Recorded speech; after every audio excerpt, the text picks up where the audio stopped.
Olá, pessoal, tudo bem? Essa é a nossa oitava aula teórica no curso de Geometria Analítica e hoje nós vamos falar sobre elipse, que é a segunda cônica que nós vamos ver neste curso. Bom, eu vou compartilhar a tela com vocês e peço para que vocês acompanhem a explicação, ok? Então, embora aqui esteja escrito aula 11, essa é a nossa oitava aula. Bom, elipse é o conjunto de todos os pontos de um plano cuja soma das distâncias a dois pontos fixos é constante. É constante. Então, aqui nós temos essa elipse em azul, que é a figura formada quando eu secciono, então, esse cone por esse plano, certo? Aqui nós temos duas linhas aqui, uma azul e uma vermelha, tal que inicialmente a linha azul tem essa medida e a linha vermelha essa medida. Isso aqui é só um exemplo para vocês compreenderem mais a definição. Vamos imaginar que esse plano aqui seja uma parede e que eu fixo dois pregos, um nessa ponta e um nessa ponta, tal que a distância entre eles aqui, ó, seja 2c.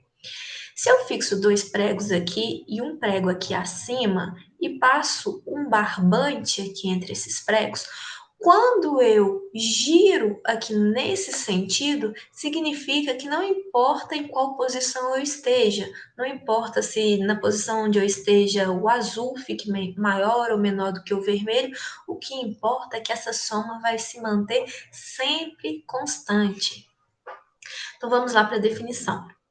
Consideremos no plano dois pontos, que eu vou chamar de F1 e F2, tal que a distância dos pontos, a distância entre F1 e F2 seja 2c, e a soma dos dois segmentos que geram os pontos da elipse é 2a, onde 2a vai ser sempre maior do que 2c. Então, nós vamos ter aqui alguns elementos importantes. Considere essa elipse aqui ao lado. Nós vamos ter o que a gente chama de distância focal, que é a distância 2c entre os focos. Então, aqui a gente tem o foco F1 e o foco F2. A distância entre eles é 2c. Nós vamos ter o centro, que é esse pontinho aqui, que é o ponto médio entre o segmento F1 e F2. Vamos ter o que a gente chama de eixo maior, que nesse caso aqui, ó, é o segmento A1, A2. E o comprimento desse eixo maior vai ser sempre 2A. E o eixo menor vai ser determinado pelo segmento B1, B2, e o comprimento do eixo menor vai ser 2B. Nós vamos ter então os vértices A1, B1, A2, B2.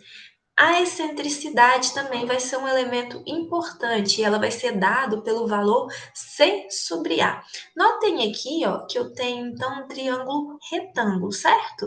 Para achar a excentricidade, então, eu vou dividir esse ladozinho aqui, o C, pela hipotenusa desse triângulo formado, certo? Sobre o A. Só que a gente vai lembrar que esse valor da excentricidade tem que estar sempre entre 0 e 1, sendo maior do que 0 e menor do que 1. A excentricidade significa o seguinte: quanto mais próximo de 0, mais achatada vai ser a minha elipse, e quanto mais próximo de 1, mais próximo de um círculo vai ser a minha elipse. Tanto é que a excentricidade do círculo é igual a 1. Bom, nós temos essa relação que nós vamos usar bastante, A ao quadrado igual B quadrado mais C quadrado, considerando esse triângulo retângulo. E aqui tem algumas marcações para vocês verem, ó, o 2C, a distância entre F1 e F2, o 2A, a distância entre A1 e A2, e o 2B, que é a distância entre o B1 e o B2, certo?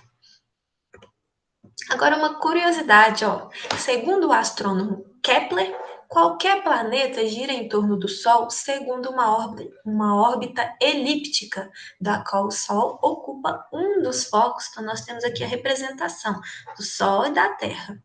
E uma outra curiosidade é que a Terra tem excentricidade de 0,02 e o cometa Halley de 0,967.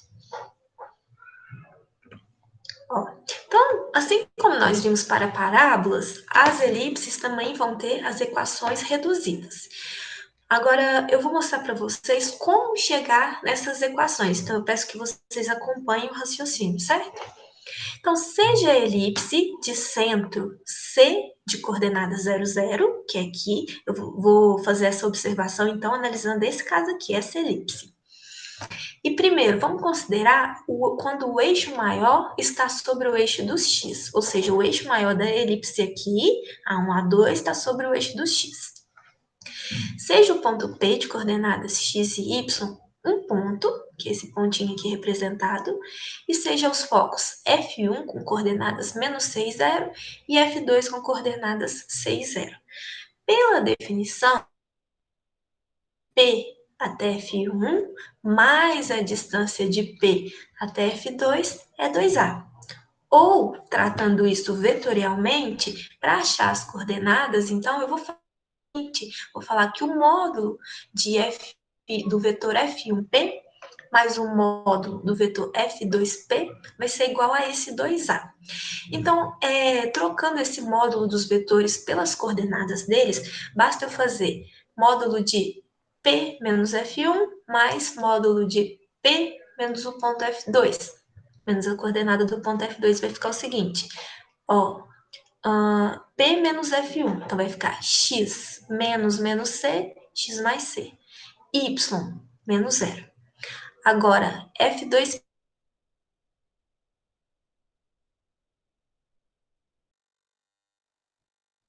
e y menos 0, que é justamente o que eu tenho aqui embaixo, e vou igualar isso a 2A.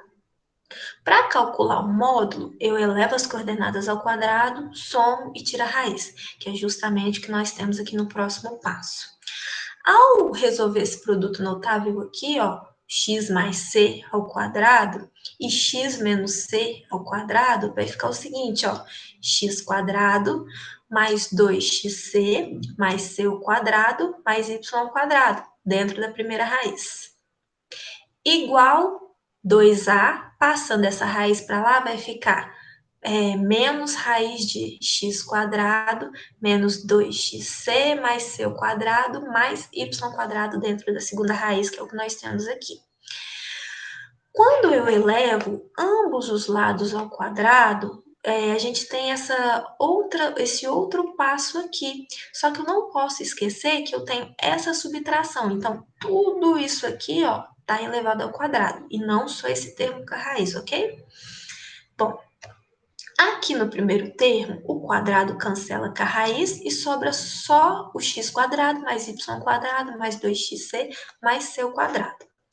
Aqui no segundo termo vai ficar o seguinte, ó, vai ficar 2a elevado ao quadrado, então vai ficar 4a ao quadrado, menos 4a, raiz de x quadrado mais y quadrado, menos 2xc mais c ao quadrado, né? Fazendo produto notável. Então, aqui eu vou cancelar os termos semelhantes e cortar esses termos semelhantes e vou dividir por 4, por causa que aqui a gente tem 4a ao quadrado menos 4a, e vai ficar o seguinte, vai ficar a raiz de x quadrado mais y quadrado menos 2x mais c igual a quadrado menos cx. E aqui nesse passo a gente eleva ambos os lados ao quadrado, não esquecendo então que isso daqui é uma subtração, então eu coloco o parênteses e elevo todo o termo ao quadrado, não faço a ao quadrado menos cx ao quadrado, eu levo todo o termo. Então vai ficar o seguinte, deixa eu arrumar aqui. Vai ficar a quadrado que multiplica x quadrado mais y quadrado menos 2xc mais c ao quadrado, porque o quadrado vai cancelar com a raiz. Igual quadrado primeiro, então vai ficar a quadrado ao quadrado, a quarta. Menos duas vezes o primeiro vezes o segundo, então menos 2a quadrado cx, mais quadrado segundo, então mais c quadrado x quadrado. Bom, eliminando os termos semelhantes, que no caso aqui vai ser menos 2a quadrado cx, com esse a quadrado que está multiplicando menos 2cx, vai sobrar só a quadrado cx, c quadrado x quadrado igual a quadrado x quadrado mais a quadrado y quadrado mais c quadrado a quadrado. Então, aqui a gente vai cortar os termos e organizar, certo? Organizando, a gente vai ter a quadrado x quadrado menos c quadrado x quadrado mais a quadrado y quadrado igual a quarta menos a quadrado c quadrado. Aqui, no lado esquerdo, a gente vai colocar o x quadrado em evidência, certo? E vai sobrar a quadrado menos c quadrado, que multiplica x quadrado, mais a quadrado y quadrado. E do lado direito, aqui, nós vamos colocar o a quadrado em evidência. Então, vai ficar a quadrado, que multiplica a quadrado menos c quadrado. Bom, com isso, a gente sabe que a quadrado é igual a b quadrado mais c quadrado, certo? Da relação do triângulo retângulo. Só que a gente tem aqui, ó, esse termo a quadrado menos c quadrado, e do lado de cá a gente tem o mesmo termo em evidência aqui, a quadrado menos c quadrado. Isolando o b quadrado nessa relação, a gente pode trocar esse termo, a quadrado menos c quadrado, por b ao quadrado, que é o que nós fazemos aqui no próximo passo. Dividindo o lado esquerdo e o lado direito da equação por a quadrado b quadrado, vai resultar nessa fórmula aqui. X quadrado sobre a quadrado mais y quadrado sobre b quadrado igual a 1. Bom, e essa aqui, então, é a equação reduzida para a elipse que possui centro na origem e está com o eixo maior sobre o eixo do x. É essa equação que nós vamos utilizar. Caso vocês não tenham entendido algum passo, eu sugiro que vocês refaçam essas continhas no caderno para compreender como que nós chegamos nessa fórmula, porque é essa fórmula agora que nós vamos utilizar nos exercícios. Só que nós temos outro caso, que é o caso quando o eixo maior está sobre o eixo y, que é quando nós vamos ter uma elipse semelhante a essa. Ó, então esse é o segundo caso. Observando essa figura, com o procedimento análogo ao que nós fizemos, com as análises semelhantes, nós vamos obter essa equação reduzida, ó, x quadrado sobre b quadrado mais y quadrado sobre a ao quadrado igual a 1. Então, vou deixar como exercício aqui para vocês escreverem no caderno como nós podemos chegar nessa relação. E notem o seguinte, a única coisa diferente aqui é que foi invertido a posição do a quadrado com o b quadrado, olha só. Aqui a gente tinha x quadrado sobre a ao quadrado, e aqui nós vamos ter x quadrado sobre b ao quadrado. Nós tínhamos y quadrado sobre b ao quadrado, e nesse caso agora temos y quadrado sobre a ao quadrado. Então, cuidado ao fazer os exercícios para não confundir isso, certo? Porque a única coisa que trocou foi a posição do a ao quadrado com b ao quadrado. Bom, uma observação. Como em toda elipse, a gente sempre vai ter o valor de a maior do que o b, ou seja, o a ao quadrado vai ser sempre maior que o b ao quadrado. Para saber se a elipse tem seu eixo maior sobre o x ou sobre o y, basta observar onde está o maior denominador, ou seja, onde que está o a ao quadrado. Então, nós vamos observar isso na equação reduzida. Bom, se esse for o denominador de x quadrado, o eixo maior está sobre o x, que foi o primeiro caso que nós vimos. Caso contrário, vai estar sobre o y, que é esse caso aqui, dessa elipse. Por exemplo, na equação reduzida, dada por x quadrado sobre 4, mais y quadrado sobre 3 igual a 1, o maior denominador é o 9. Como ele é o denominador do termo y quadrado, o eixo maior da elipse está sobre o eixo y. Então, dessa forma, já dá para saber onde que vai estar o nosso eixo maior da elipse, certo? E aqui nós temos o desenho que representa a elipse, cuja equação é esta. Então, agora nós vamos ver alguns exercícios. Exemplo, dada a elipse 9x² mais 25y² igual a 225, determine, letra A medida dos semi-eixos. Letra B, o esboço do gráfico. C, os focos. D, a excentricidade da elipse. Bom, vamos começar pela letra A. Medida dos semi-eixos, ou seja, o valor de A e o valor de B. Para expressar a equação na forma reduzida, ou seja, para deixar ela na forma que nós vimos, x² sobre a² mais y² sobre b², dividimos ambos os membros da equação por 225, porque eu preciso do número 1 aqui no lugar desse 225, certo? Então, vai ficar 9x² sobre 225 mais 25y² sobre 225 igual 225 sobre 225. Bom, agora a gente vai simplificar. Quando eu divido 225 por 9, sobra 25. Quando eu divido 225 por 25, sobra 9. 225 por 225 é 1. Então, vai ficar x² por 25 mais y² por 9 igual a 1. Eu só simplifiquei, ok? Para ficar daquela forma da equação reduzida. Então, a gente sabe aqui, ó, que o maior denominador é 25. Então, o a ao quadrado é 25, porque o a ao quadrado é sempre maior que o b ao quadrado. E o eixo, então, vai estar sobre o eixo x, porque 25 é o denominador do x², certo? Então, a gente sabe que a ao quadrado é 25, então o b ao quadrado só pode ser 9. Só que não se esqueçam que esses valores aqui estão ao quadrado.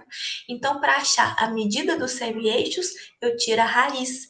Então, o a vai ser 5, porque raiz de 25 é 5, e o b é 3, porque raiz de 9 é 3. Ok? Então, aqui agora o esboço do gráfico. Como que eu posso esboçar esse gráfico? Primeiro, então, eu vou marcar onde que vai estar o meu A e onde que vai estar o meu B. O A1, o A2, o B1 e o B2, no caso. Como o meu A é 5, então eu vou marcar aqui no eixo X os pontos aqui que correspondem às coordenadas 5 e 0 e menos 5 e 0. Então, A1 e A2. E como o meu B deu 3, eu vou marcar aqui no eixo Y os pontos que correspondem às coordenadas 0 e menos 3 e 0 e 3. Então, eu vou ter aqui o meu B1 e o meu B2, certo? Agora é só tentar traçar de forma bonitinha aí a elipse seguindo esses pontos. Agora, letra C. Vamos determinar o foco. Uma das formas de determinar o foco, então, é usando aquela formulazinha a ao quadrado igual a b² mais c². O a ao quadrado é 25, o b ao quadrado é 9. Então, isolando o c ao quadrado, vai ficar c ao quadrado igual a 16, porque vai ficar 25 menos 9, que é 16. Tirando a raiz, a gente vai chegar que c é igual a 4. Só que eu ainda não achei o meu foco, né? Eu tenho que encontrar ele em termos de coordenadas. Isso significa o quê? Que o meu foco 1, o meu F1 vai ser menos 4 e 0, e o meu F2 vai ser 4 e 0, que está representado aqui na figura que é a resposta da letra B.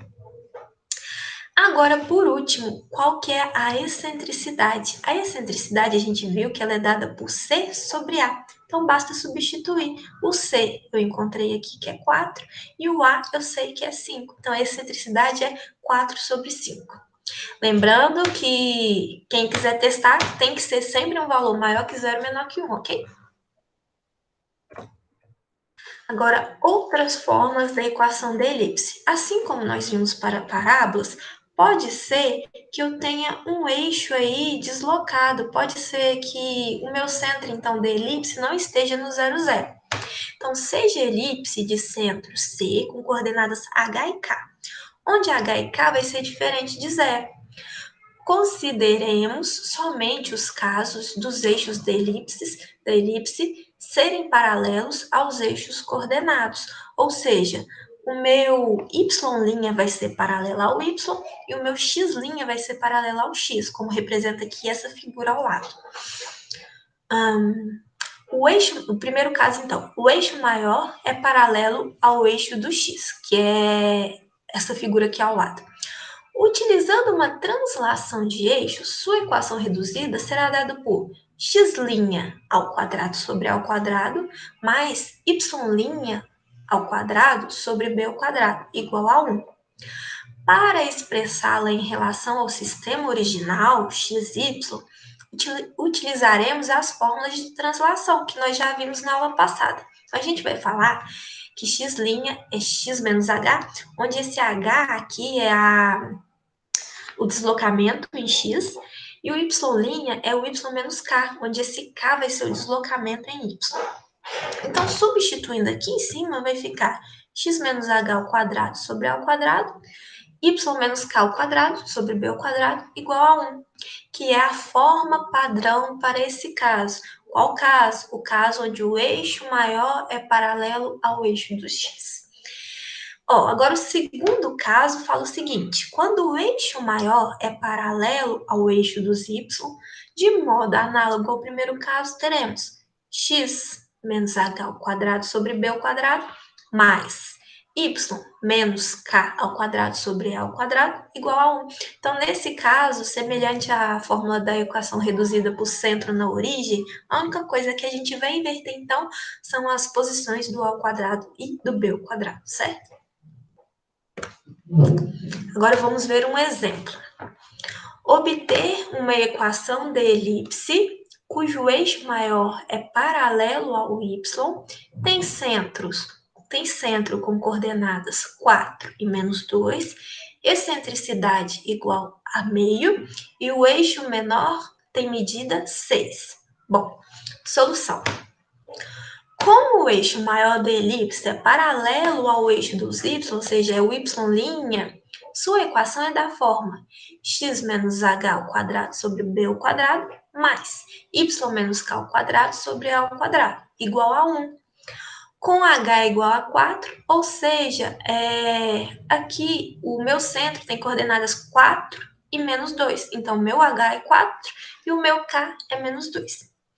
Precisamos determinar os valores, então, de A e de B. A gente sabe aqui, que o exercício me disse que o eixo de menor medida é 6.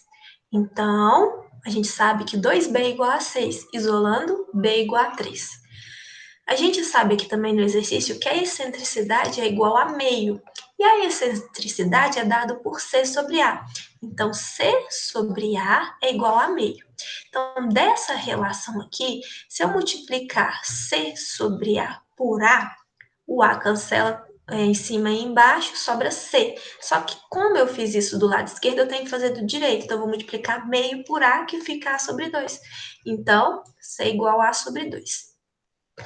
A gente sabe que A ao quadrado mais B ao quadrado mais C ao quadrado é uma das relações que a gente pode utilizar. Então, substituindo o B ao quadrado por 3 ao quadrado e substituindo o C ao quadrado por A sobre 2 ao quadrado, vai resultar o seguinte: A ao quadrado é igual a 9 mais A ao quadrado sobre 4. Porque como eu tenho esse quadrado aqui de fora do parênteses, eu elevo o que está em cima e o que está embaixo ao quadrado. Então, quando eu fizer o MMC dessa expressão, agrupar o A quadrado com o A quadrado, eu vou chegar que A ao quadrado é igual a 12. Então, substituindo esse A ao quadrado igual a 12 e o B ao quadrado igual a 9, na equação aqui em cima vai ficar x menos h, que é 4, ao quadrado sobre 9, mais y menos k, só que o k é menos 2. Então, menos com menos, y mais 2, ao quadrado sobre 12, vai ser igual a 1. Bom, agora aqui, essa aqui é a nossa equação reduzida, certo? Se a gente fizer algumas manipulações aqui, a gente vai chegar na equação geral da elipse, certo? Basta fazer o seguinte: se eliminarmos os denominadores, desenvolvermos os quadrados e ordenarmos os termos, obteremos outra forma da equação da elipse, que é dada por isso daqui, ó. O seguinte, o que fez aqui foi, no denominador, a gente tem o termo 12 e 9. O mínimo múltiplo comum entre 12 e 9, a gente vai achar 36. Então, vai ficar 36 dividido por 9 vezes 1. Então, aqui em cima vai ficar 4, que multiplica x menos 4 ao quadrado. Então, desenvolvendo esse termo, a gente chega nesse termo que está entre parênteses. 36 dividido por 12 vezes 1, aqui em cima vai ficar um 3, multiplicando esse termo que desenvolvido dá isso entre parênteses, igual a 1. Se eu passar o 36 aqui de baixo multiplicando 1, eu vou ter essa expressão aqui. Isso aqui que está escrito para vocês demonstrar. Vocês vão me mostrar como sair dessa equação reduzida e chegar na equação geral. Bom, isso daqui sai o seguinte, quando eu faço a distributiva aqui do 4, vai ficar 4x² menos 32x mais 64 mais 3y² mais 12y mais 12, passo o 36 para lá, então menos 36 igual a zero. Ou 4x² mais 3y² menos 32 mais 12y mais 40 igual a zero. Então, aqui eu só fiz essa soma e organizei os termos. Somei o 64 com esses dois aqui também e organizei os termos.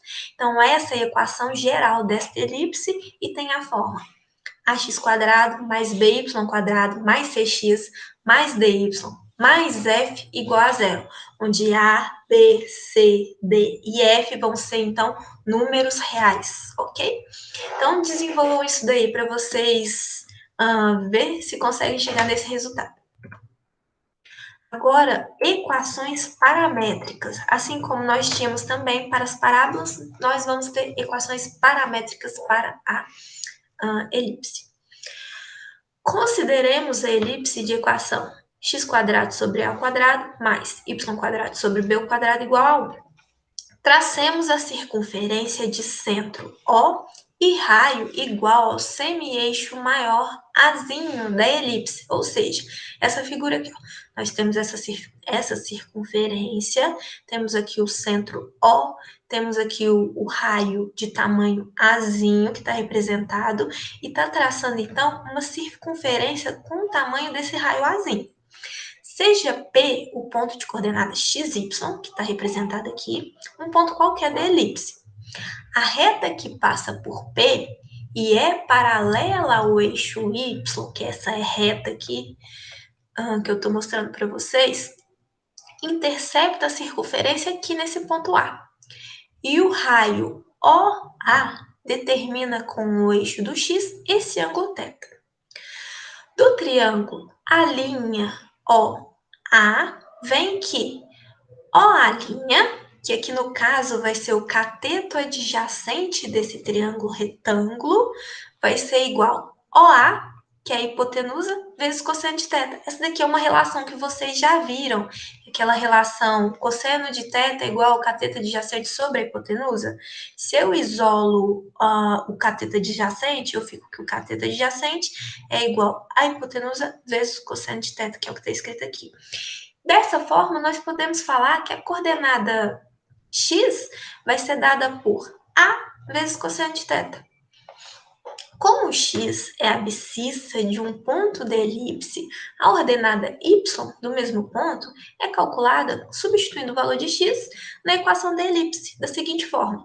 Onde eu tinha aqui x², eu vou pôr A cosseno θ, tudo ao quadrado. Sobre A ao quadrado mais y² sobre b² igual a 1.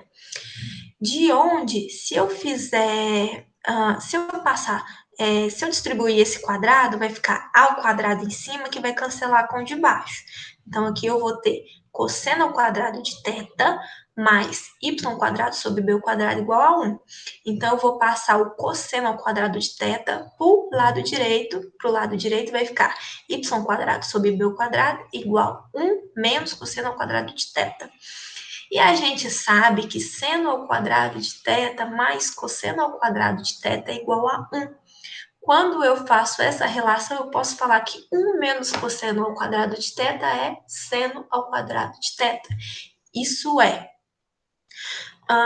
quando eu tiro a raiz dos dois lados, que eu tenho aqui y² sobre b² igual seno ao quadrado de θ, quando eu tiro a raiz, eu cancelo esse quadrado e eu vou ter que a minha coordenada y vai ser simplesmente b seno de θ. Então, x vai ser a cosseno θ, y b cosseno θ. Seno θ, um ângulo maior ou igual que zero, menor ou igual que 2π. Agora, quando eu tenho o eixo maior sobre o y, o que vai inverter também é a posição do A e do B. Eu vou ter que x vai ser B cosseno θ e o y A seno θ. Então, fica aí como exercício para vocês chegarem nessa relação utilizando o raciocínio análogo ao que nós fizemos agora. Mas quando o nosso centro não é na origem, então, para a translação de eixo, a gente vai ter o seguinte, a gente vai somar esse deslocamento em x e em y. Então, x vai ser dado por h mais seno θ e o y por k mais b seno θ, quando o eixo maior for paralelo ao x. E quando o eixo maior for paralelo ao y, o x será h mais b cosseno θ e o y k mais a seno θ. Bom, então, nós chegamos aqui ao final da nossa aula de hoje. Eu espero que vocês tenham compreendido.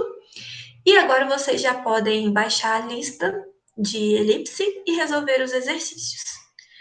Então, até a próxima aula. Bons estudos!